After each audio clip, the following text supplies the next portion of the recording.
Claire was 26 years old when this happened.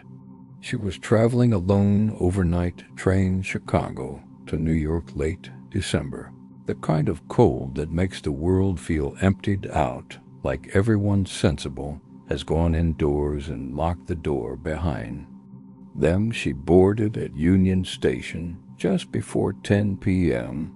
The platform was quiet. A few other passengers shuffled past her, an older couple, a college-aged kid with headphones, a businessman already asleep before the train even moved. She made her way to the last passenger car and found a window seat on the left side. She liked watching the lights of cities blur past. It helped her sleep.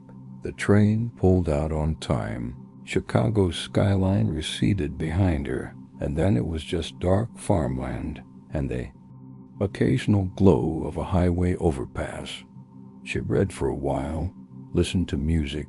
Somewhere around midnight, she drifted off. She woke at 2 a.m. She knew because she checked her phone immediately, the way you do when something pulls you out of sleep, and you're not sure why. The car was dark and silent. The other passengers were shapes slumped in their seats. The only light came from the narrow amber strips along the floor. She needed the restroom. She stood up, steadied herself against the gentle rocking of the train, and started walking toward the back of the car. That's when she saw him, a man sitting in the very last row, the row that had been completely empty when she boarded. She was sure of it because she'd considered sitting there herself before, choosing the window seat further up. He was dressed in a dark coat, older style wool, heavy, the kind people wore decades ago. He was sitting perfectly upright, hands folded in his lap, facing forward, not sleeping, not looking at his phone, not reading, just sitting there with the specific stillness of someone who has nowhere else to be and no reason to move. She told herself it was nothing. People bored at stops. She used the restroom, washed her face, took a breath, and walked back up the aisle. She didn't look at the last row on her way back. She deliberately looked away, but she couldn't help it. At the last second, she glanced. The seat was empty. She stopped walking, turned around fully. The last row, both seats completely vacant. She went back too. The restroom, knocked empty, checked. The small vestibule between cars, the narrow metal space where the two cars connect, where it's loud and cold and smells like grease. Nobody. She walked the entire length of the car, looked at every seat, checked under seats. She wasn't sure why, it just felt necessary. There were maybe 8 other passengers in the car, and none of them were him. Connecting door to the next car was locked. She remembered the conductor announcing it before midnight. After a certain hour, passengers were not permitted to move between cars. It was a policy the line had implemented after an incident she didn't know the details of. She spent the remaining hours until dawn in her seat, with her back against the window, facing the aisle, watching that last row. Nobody sat there again. In the morning, when pale gray light started filling the windows and the other passengers began to stir, she found the conductor making his rounds and told him what she'd seen. He listened. He didn't dismiss her. When she described the man, the dark wool coat, the rigid posture, the folded hands, something shifted in the conductor's face. He asked her which row exactly. She told him last row, left side. He was quiet for a long moment. Then he told her, in a voice that was careful and low, that the last 2 rows of that car had been taken out of passenger rotation 2 years prior. Officially, it was a maintenance designation. Unofficially, he paused before saying this, it was because of what had happened. There, in the winter of 2017 *, a man traveling alone Chicago to New York, late December. He'd been found by a cleaning crew at Penn Station, still in his seat, still upright. He'd died somewhere in the night, cardiac arrest, the coroner said alone. No one had noticed. The train had carried him all the way to New York without anyone realizing he was gone. Claire asked which seat. Conductor looked at her for a moment. Last row, left side. She didn't say anything else. She picked up her bag and moved to a different car and stood near the door for the rest of the ride, watching the Hudson River pass in the morning light, thinking about a man who had taken this same route in this same month and never arrived.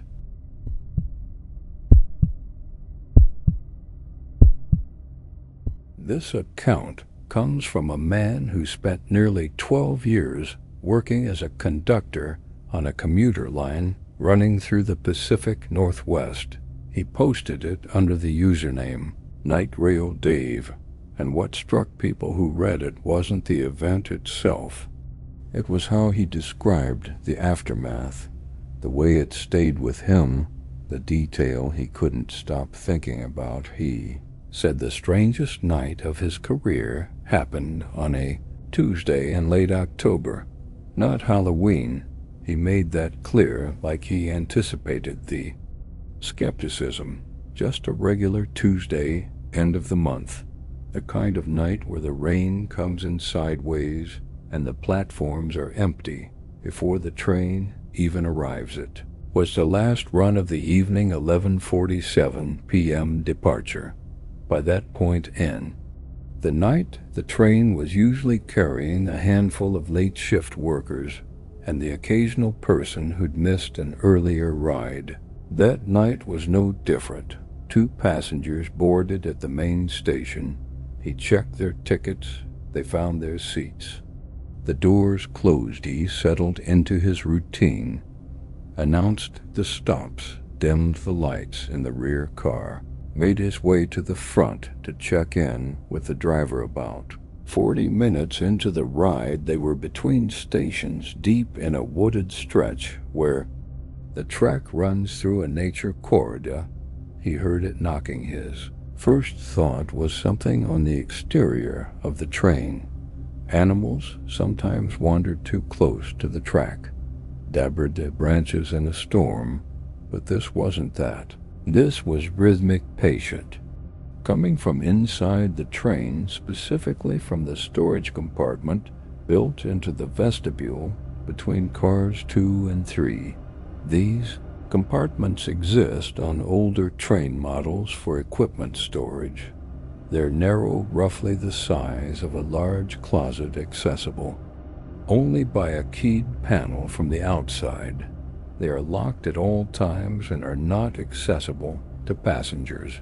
There is functionally no reason for any sound to come from. Inside one, he radioed the driver, asked if anyone had boarded at the last stop without his knowledge. The driver checked the platform camera feed. No, just the 2 original passengers, both of whom were visible on the car camera, seated and motionless. He made his way to the compartment. The knocking had stopped by the time he reached it, but the silence felt different than before. Charged somehow. He stood in front of the panel and just listened. Nothing. Then he knocked. He didn't plan it. It was instinct, the same impulse that makes you knock on a door before you open it, even when you know no one's there. 3 knocks came back. He said he stood there for probably 30 seconds without moving. The train rocked gently, rain against the windows. He told himself it was an echo vibration, some mechanical explanation he wasn't thinking of clearly, because it was midnight and he was tired and alone in the vestibule between 2 dark train cars. He put the key in the panel and opened it. Empty. The compartment was empty. Equipment brackets along the walls, a folded emergency kit on the floor. Nothing else. He closed it, locked it, finished the run, said nothing to anyone that night. The following morning, a maintenance crew opened that compartment as part of a routine check. The worker who opened it came to find him specifically found him in the break room and asked him something. He asked if anyone had been inside the compartment recently. Night Rail Dave said no, it had been locked. Why, the maintenance worker told him to come look on the interior wall, the one that would be directly in front of someone sitting inside the compartment. Scratched into the metal paneling, faint but deliberate, were tally marks, dozens of them, grouped in sets of 5 the way a prisoner counts days. He said he counted them later, 104. Marks 14 weeks roughly. He looked up the maintenance history on that compartment. It had been sealed and taken out of service rotation 3 years. Prior, after a routine inspection found a crack in the exterior panel, it had not been opened or accessed since the crack had never been repaired. He left that job 4 months later. He said it wasn't because of what happened. He said that maybe it was. Priya grew up in a small town in northern England, the kind of place where there is one of everything, one school, one pub, one train line. Trains stopped running at 9 p.m. Everyone knew that you structured your evenings around it the way people in those places do, not as an inconvenience, but as a fact of the landscape, like the weather or the hills.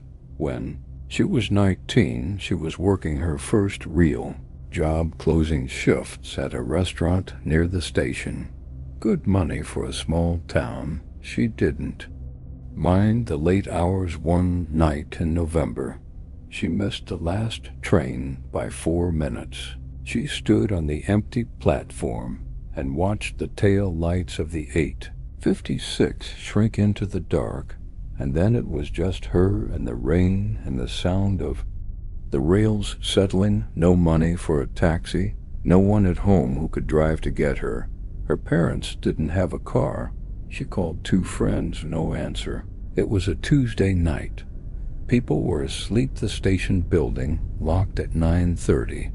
She found a bench at the far end of the platform, pulled her coat tight, and decided to wait for the 5:07 a.m. first service. 7 hours shed, done worse. First few hours were uncomfortable, but manageable. She had her phone. She had music. The rain tapered off around 11. By midnight, the platform lights had dimmed to a single amber lamp at each end, and the station had that particular quality of nighttime. Silence, not peaceful. Expectant, she was awake because she was cold. She had stopped trying to sleep around 1 a.m.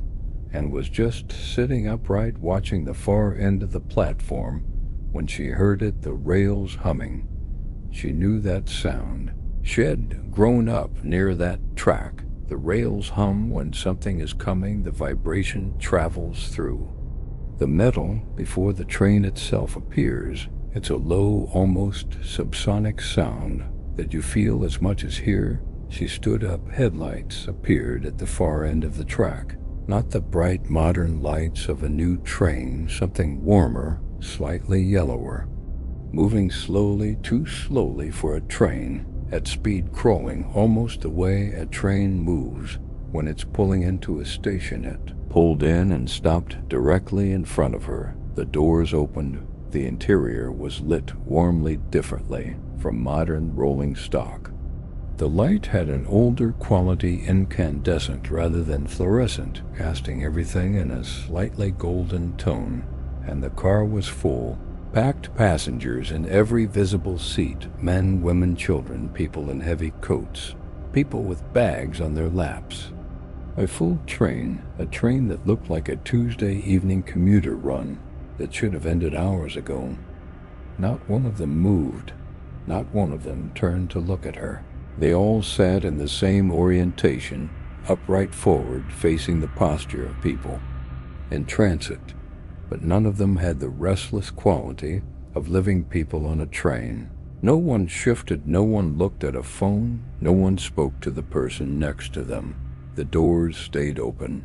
She described it in her post as a certainty, not a thought, not a decision, but a physical certainty that moved through her body like cold water, a knowledge that she should not get on that train, that getting on that train would be a mistake she could not undo. She didn't know why she knew it. She just did. She stayed on the platform after what she estimated was 60 to 90 seconds. The doors closed. The train moved forward and disappeared around the bend in the track, and the rail hum faded, and she was alone again on the empty platform with the amber lamps and the silence. She stood there until 5 a.m. She took the first service home.